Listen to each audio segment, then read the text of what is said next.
पंजाब में विधानसभा चुनावों को कुछ ही समय बचा है और आम आदमी पार्टी इस बार सपने देख रही है कि पंजाब में उसकी सरकार बनेगी। लेकिन जिस तरह से आम आदमी के पार्टी के नेता एक एक करके पार्टी छोड़ते जा रहे हैं, उससे तो ऐसा लगता है कि आम आदमी पार्टी की राह कठिन हो सकती है। वैसे भी अभी तक आम आदमी पार्टी को पंजाब में मुख्यमंत्री का चेहरा नहीं मिला है। हालांकि बार बार आम आदमी पार्टी के नेता ये कह रहे हैं कि इस बार चुनाव, विधानसभा चुनाव जो पंजाब में होने हैं, वह मुख्यमंत्री के चेहरे पर ही लड़े जाएंगे और ये चर्चित चेहरा होगा।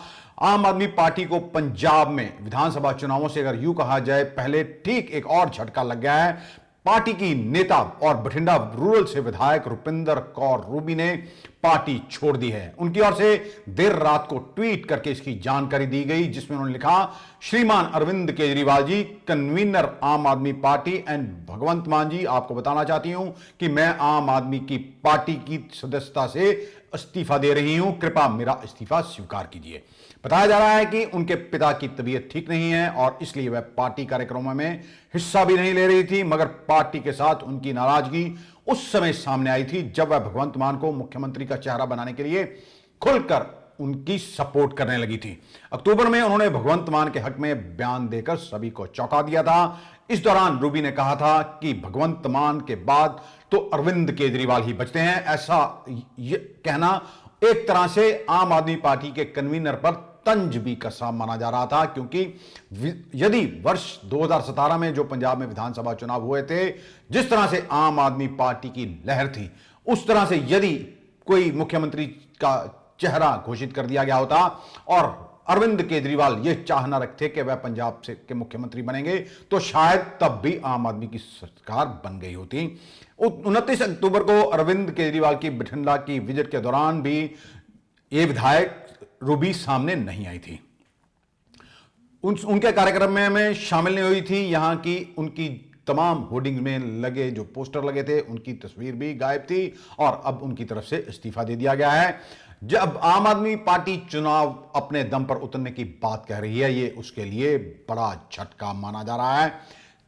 एक एक महीने में अरविंद केजरीवाल दो बार पंजाब के दौरे कर रहे हैं और कई व्यापारियों से बैठकें कर रहे हैं और यह कहा जा रहा है कि आम आदमी पार्टी की सरकार बनी तो अधिकारियों की नहीं, व्यापारियों की चलेगी।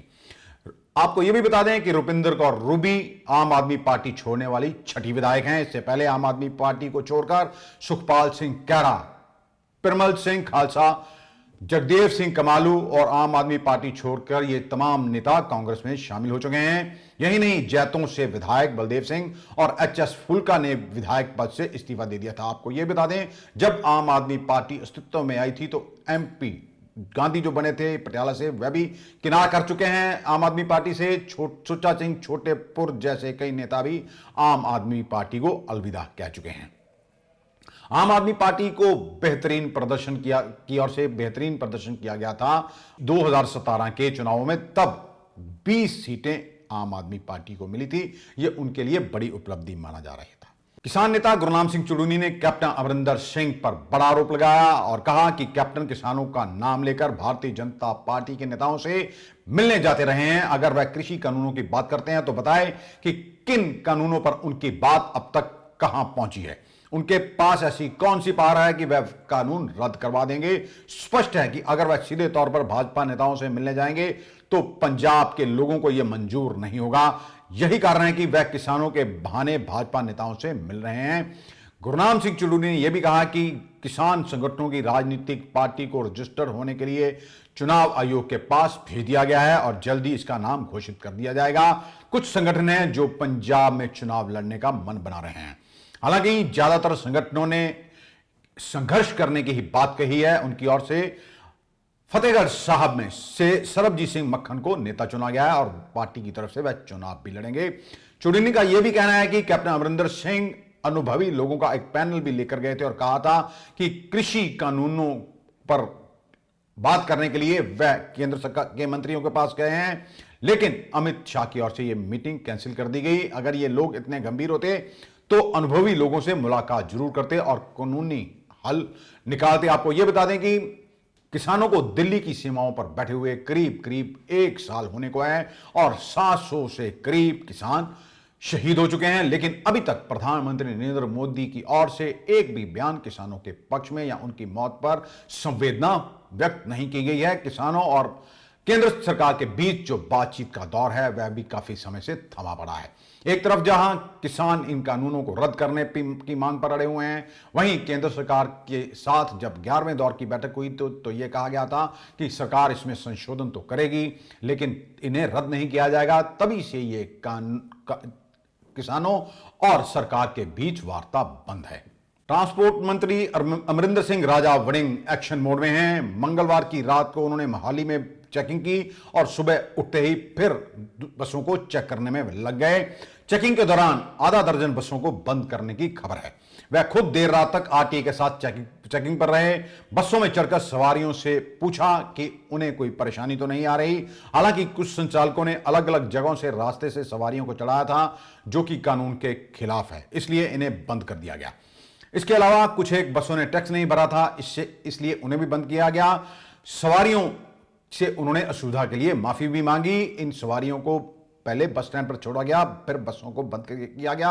हालांकि अमरिंदर सिंह राजा वड़िंग जब से मंत्री बनाए गए हैं तभी से वह एक्शन मोड पर दिख रहे हैं। कई बसों को बंद कर दिया गया, लेकिन उन पर यह आरोप लग रहे हैं कि वह विरोधी पार्टियों की नेताओं की बसों को ही निशाना बना रहे हैं। क्या कांग्रेसी नेताओं की बसें अवैध तौर पर नहीं चल रही हैं? इस पर भी सियासत जोरों पर है।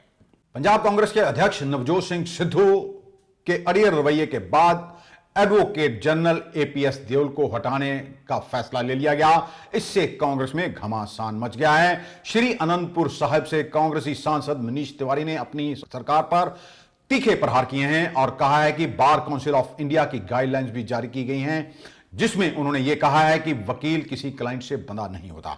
सांसद तिवारी ने कहा कि अब पंजाब सरकार ने नए एडवोकेट जनरल को नियुक्त करने का फैसला ले लिया है, इसलिए इस बार काउंसिल ऑफ इंडिया के नियमों को ध्यान में रख के ही नियुक्ति की जाए।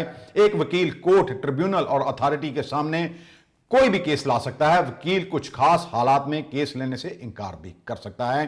तिवारी ने यह भी कहा कि एजी ऑफिस का सियासीकरण इसके संवैधानिक कामकाज को प्रभावित करता है। पंजाब के दोनों एडवोकेट जनरल अतुल नंदा और एपीएस देओल पंचिंग बैग की तरह इस्तेमाल किए गए। तिवारी ने सिद्धू को नसीहत दी और कहा, जो लोग एजी का विरोध कर रहे हैं उन्हें समझना चाहिए कि वकील किसी क्लाइंट से बंधा नहीं होता। उन्होंने इसके लिए बार काउंसिल ऑफ इंडिया की तरफ से वकील के संबंध में जारी नियमों की कॉपी भी पोस्ट की है। आपको यह बता दें, इसी को लेकर तिवारी की ओर से एक के बाद एक 3 ट्वीट किए गए हैं।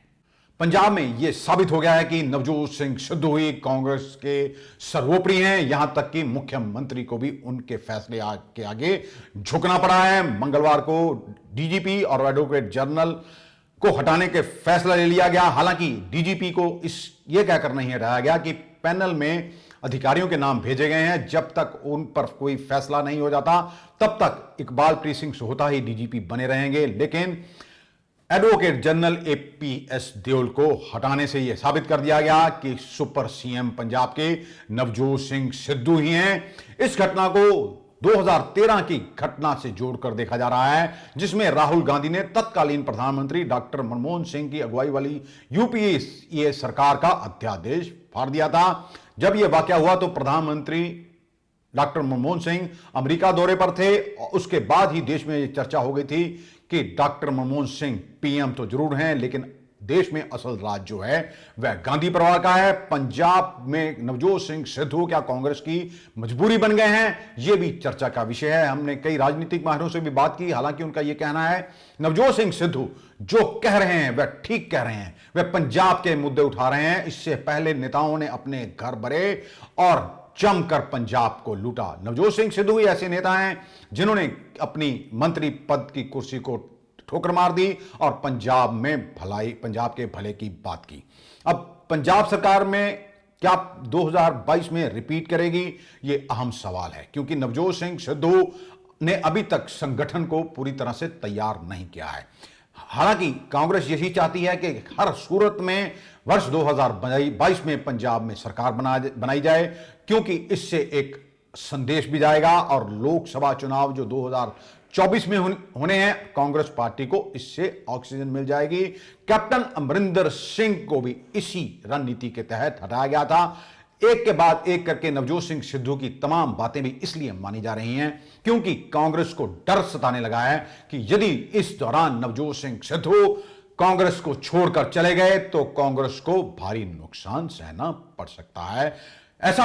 ऐसी भी चर्चा है कि आखिरकार कैप्टन के जाने के बाद नवजोत सिंह सिद्धू के अरियर रवैये को देखते हुए कांग्रेस आलाकमान की ऐसी क्या मजबूरी है कि वह सिद्धू को झेल रहे हैं। आने वाले दिनों में पंजाब में सियासी माहौल और भी गर्मा सकता है।